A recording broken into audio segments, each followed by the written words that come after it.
Hi guys, welcome to this session in Microsoft PowerPoint. In this module I want to show you why you might need a duplicate slide.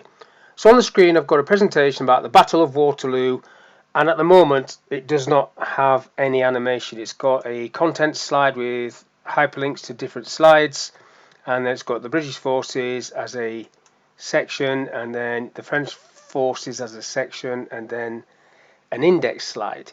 And this is a section as well, intro. Just break that down so you can see the index there. Now all of these, if I want to put animation on all of these, what I could do is go into the slide master and animate the slide. So I'll do that and show you what I mean. If I go to view slide master, I get into the back of all of this. Now I came in on a content slide, this one, title and contents, but if I go to the top, that will be for every single slide. Now I don't want every single slide to have the animation on that I'm going to do, so what I want to do is just make a duplicate slide on this one.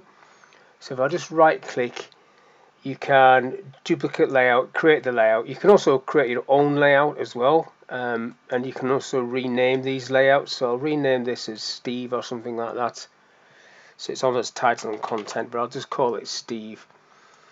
And so I've renamed it so I know which one it is. So for all the other title and content slides, I'm just going to click here. I'm going to animate those. If I go to animations and go to add animations, I'm not using these over here, going through this option, dissolve in, I'm going to pick because that's what I normally use, dissolve in. And because this is a text slide, at the moment that's all going to come in at one go, but I'll go across to the animation pane, which you activate from here.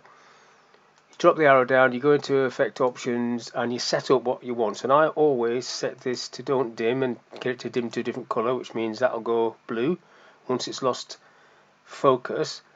And this is key, text animation down to level 5, even though on these slides I've got all where the text is, there's only 2 levels, but it doesn't matter. I've got covering for future events that I might indent further down later on, so that's going to cover that.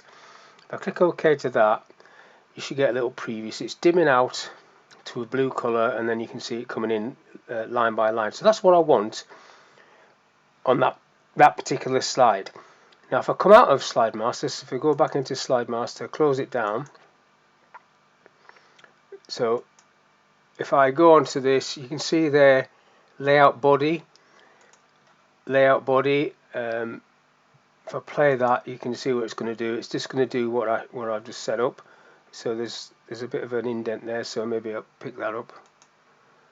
So you see that's coming in separate like so. And that's spelled wrong. I'll just correct that. No, it might be spelled right. Anyhow, I don't want that layout to be on this bottom slide. So at the moment, if I click on that, that's going to come in like so. So this is where I've created a duplicate, and the duplicate doesn't want to have that on it. So if I go into layout, what you've got there is title and content and then Steve. So I can click on Steve for this one, and as soon as I click on Steve, the layout and content disappeared on the animation pane. If I just bring it back, there's no layout and content on that one. Go back onto the other one, you do have it there. So because I created a duplicate of a title and content slide, I still get this. There is no animation, so when this slide appears in full screen, everything will be there ready for me to hyperlink to the various places that I want to hyperlink to, and all the other slides are going to have the correct animation set. So that's why you might want to create a duplicate slide, so that you can have animation on one type of the duplicate and a different animation or no animation on the other duplicate. So hopefully that little video was of use. Thank you for your time. I'll catch you on the next one.